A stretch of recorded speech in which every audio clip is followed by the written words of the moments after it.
Hi, I'm John Gullick, the Staff Manager for the CPS RVCC, the Recreational Vessel Courtesy Check Program. We've developed a short training program that will give you all the information you need to carry out a successful courtesy check. You know the expression, the devil's in the details? Well, I'm confident in your ability to ask the boaters all the right questions, but I would like you to pay particular attention to completing the form. In past years, we found an error rate of over 43%, simply because the form had not been filled out properly.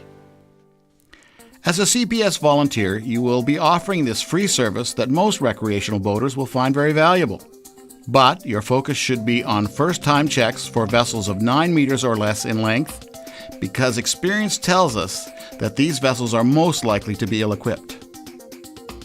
Here's what you'll need to take with you: your CPS RVCC golf shirt and/or yellow RVCC PFD, your name tag, copies of the Transport Canada Pleasure Craft Courtesy Check form, a clipboard and pencils or black ink pen, CPS completion stickers, CPS course brochures, local squadron and course information, 5 things you can do flyers, boat notes, and posters that you can use to identify time and place of the RVCCs. And one of the most important things to bring along, which is not on this list, is your personality.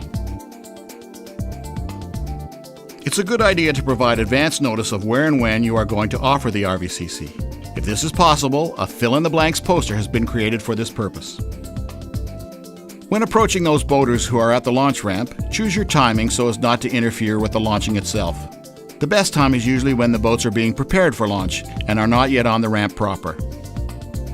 When you make your approach, clearly indicate who you are, who you represent, and that you are offering a free volunteer service that could help them enjoy their boating experience.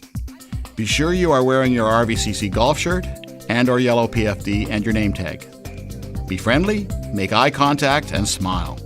2 things that can affect whether or not a boater is willing to proceed with the RVCC are the amount of time it will take and the perception that you are working on behalf of law enforcement and that personal and vessel-specific information will be given to authorities. Be sure to indicate that it will take up to about a half an hour to fully complete the RVCC, depending upon the size of the vessel. Smaller vessels, usually less time. Also be clear that no personal information or anything that can specifically identify the boater or their vessel will be passed on to law enforcement or any government agency. Statistical information only will be passed on to Transport Canada Office of Boating Safety. Show them a copy of the form to confirm this. Explain the RVCC is for their convenience and simply serves as a checklist for them to determine if their vessel complies with the legal requirements. If the boater refuses the offer of the RVCC, please complete the basic info at the top of the form and then indicate in the comments box, RVCC refused, and, if possible, the reason why. RVCC on small craft. How you complete the form is very important. It is specifically designed to be read by a bubble reader. The bubbles are small circles on the form that should be completely filled in with a lead pencil or black ink. Do not check the circle, use an X, or circle a circle, and complete all sections of the form. An interesting note: in the past, 43% of all forms were unreadable by the bubble reader, simply because the forms were not properly filled in. You can pre-complete the month, organization number, which is 0600, and your name, followed by your 6-digit CPS membership number. Use the line provided and not the volunteer number section. Start on the left-hand side of the form and complete the province and body of water. Identify the type of vessel. Indicate whether this is the boater's first RVCC, and identify the length of the vessel. Now you can move on to check the equipment. Life jackets or PFDs are required on all vessel types. They must be Canadian Coast Guard or Transport Canada approved, appropriately sized for everybody on board, and have no rips, tears, split seams, or repairs. They must be within arm's reach when the vessel is underway. Inflatable PFDs must be worn when the vessel is underway and not for use by people under 16 years of age and for whitewater paddling. If PWC riders are wearing their PFDs, they do not need to carry a manual propelling device, bailer, or fire extinguisher. A reboarding device is required on all vessel types if the freeboard is over 0.5 meters. Check for a buoyant heaving line of no less than 15 meters in length, which is required on all vessel types. It's a good idea to ask if they've ever tried using it. If not, suggest that they do. A watertight flashlight or 3 approved flares are required on all vessel types except human-powered craft under 6 meters in length. Check that the batteries are good and that the light works. On all non-human-powered vessels, the requirement is a manual propelling device, oars or a paddle, or an anchor with at least 15 meters of cable, rope, or chain in any combination. A bailer or manual bilge pump is required on all vessel types except vessels that cannot hold enough water to make them capsize, or have watertight compartments that are sealed and not readily accessible. A sound signaling device or appliance such as an air horn or peerless whistle is required on all vessel types. If the vessel is under 6 meters in length and is going to be operated after sunset, before sunrise, or in conditions of limited visibility, it must be equipped with navigation lights, and they should be in working condition. A magnetic compass is a good idea, but not required on vessels less than 9 meters in length if operated within sight of any navigation marks. If the vessel is under 9 meters in length and equipped with an inboard engine, fixed fuel tank, or any type of fuel-burning appliance, a fire extinguisher is required. Now we move on to the RVCC for larger vessels. When approaching larger vessels, the first step in the RVCC is to ask for permission to come aboard. Again, you can pre-complete some of the sections of the form. Starting with life jackets or PFDs, make sure that they are Canadian Coast Guard or Transport Canada approved, appropriately sized for everyone on board, and have no rips, tears, split seams, or repairs. Especially important on larger boats, they must be within arm's reach when the vessel is underway. Check for a buoyant heaving line of no less than 15 meters in length. For vessels over 9 meters in length, a life buoy with appropriate length of buoyant heaving line is required. For vessels over 12 meters, it must also be equipped with a self-igniting light. A watertight flashlight should be carried on board all vessels. Check that the batteries are good and that the light works. For vessels over 6 meters in length, 6 approved flares are required, and that jumps to 12 for vessels over 9 meters in length. Also check the expiry dates on the flares to make sure that they are within 4 years of the date of manufacture. That's required by law. An anchor with at least 30 meters of cable, rope, or chain is required on all vessels over 9 meters in length. Vessels over 12 meters must have 50 meters of cable, rope, or chain in any combination. Check the vessel for a bailer or manual bilge pump with enough hose to get the water overboard. Again, check for a sound signaling device or appliance such as an air horn. Make sure it's been removed from the packaging and is readily accessible. Vessels over 20 meters should have 2 sound signaling devices.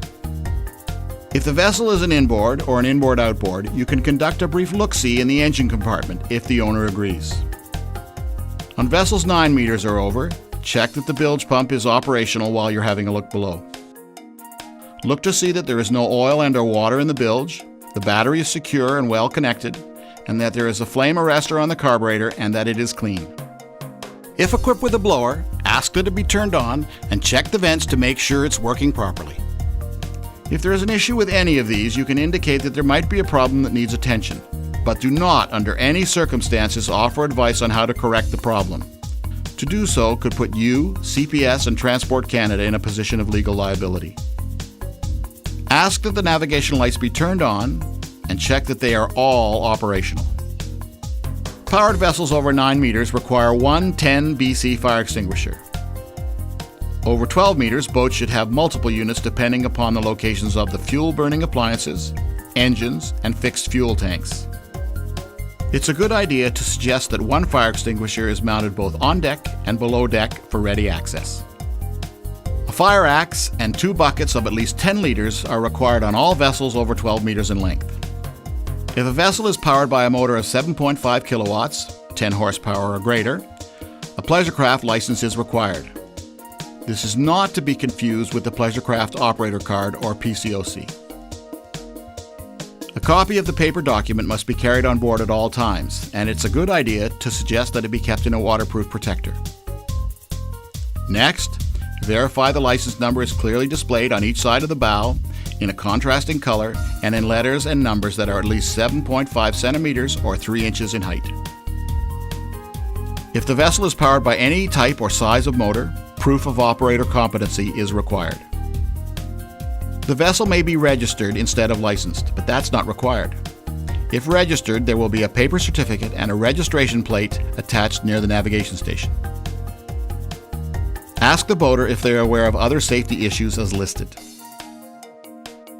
If the vessel and boater meet all the mandatory requirements based on the size and type of vessel, check off complete, issue a sticker, and give the boater the yellow copy of the completed form. You may make any appropriate comments that might be helpful. If there are any deficiencies, suggest that these are taken care of as soon as possible and offer to return at a later date to complete the forms and issue the sticker. Finally, use this opportunity to tell the boater a bit more about CPS and its training and membership benefits. Provide them with your CPS card, generic courses brochure, member benefits brochure, 5 things you can do flyer, and any local squadron and course information you have available.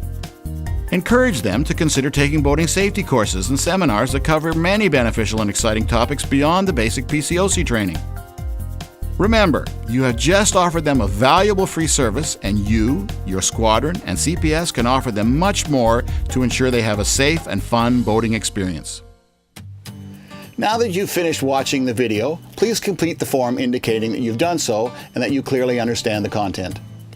The RVCC, Recreational Vessel Courtesy Check, is a simple way to make a meaningful contribution to safety and enjoyment for recreational boaters everywhere. Be prepared, keep it friendly and simple, and make sure the form is completed properly. Thanks for your contribution to CPS and recreational boating in Canada. If you have any questions, you can call me at CPS 1-888-277-2628 or send me an email to jgullick@cps-ecp.ca.